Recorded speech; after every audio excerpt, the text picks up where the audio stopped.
This is a John Deere 727A. It is a commercial grade zero-turn lawn mower. They made these from 2004 to 2007.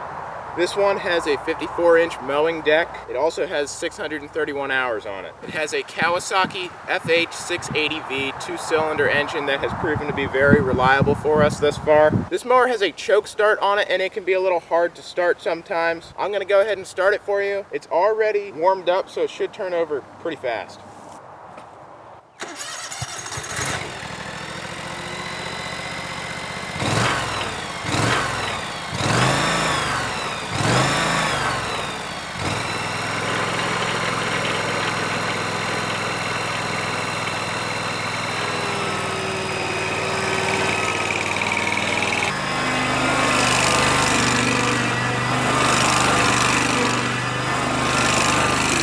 We're gonna see if this thing can handle this much grass.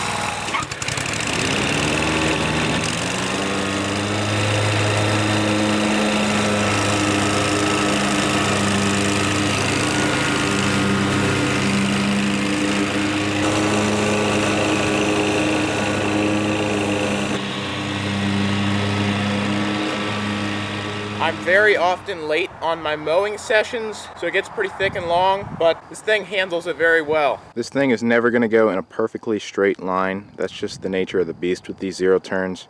So you got to kind of adjust your steering as you go, make sure you're keeping it straight and it's not wandering off. One thing that would be nice if the choke and the throttle, all those controls were up on the fender instead of below the seat. It can be a little bit awkward to get to those. Not a big deal, but on other mowers I've seen it where they're on the fender, and that would definitely be a big improvement on this. This is a pretty no frills zero turn. This is all about standard equipment on a regular mower. I don't have too many problems with the lack of luxury items on this because this is all you need to do the job, and I'm completely happy with that. This mower has an 8.5 gallon fuel tank. I don't really have anything to benchmark it against, but it seems to do pretty well on fuel consumption. As for cleaning this mower off, it's pretty easy. You just lift this floorboard up here, and you can actually lift this completely away if for whatever reason you need more space. These plastic guards right here also come off. There's a little pin right there. You just pull that out, and then you just pull this up, slide it over, pops right off. To raise and clean under your seat, there's just a little lever here, and the seat just lifts right up.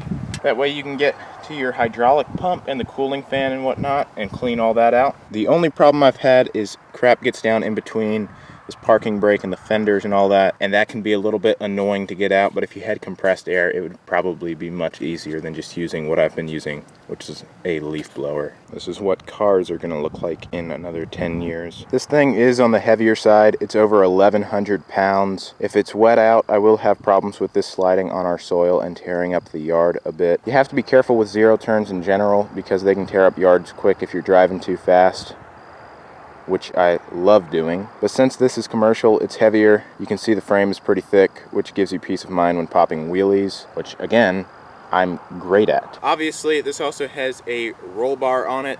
I have it folded down because of the sheer amount of low-hanging trees we have on our farm, but I would think this would protect you from an accident, and we're about to test that.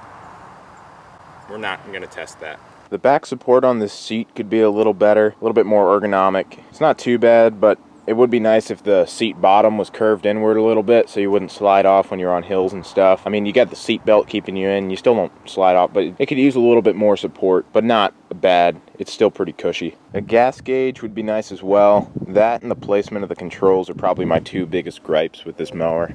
And finally, this mower does pretty well on hills. Its stance isn't too narrow. It's definitely not a ZTrak, so still be careful. I've taken this on some relatively steep hills and it's done well. Overall, this is a very dependable and robust mower. There are a few little nitpicks you can make, and you can find some more luxurious models for sure, but this will get the job done and I've been very happy with it. If you decided to buy one of these and you don't know how to operate it, you can check out my how to operate on it. But that is it for this video. Thanks for watching, and God bless.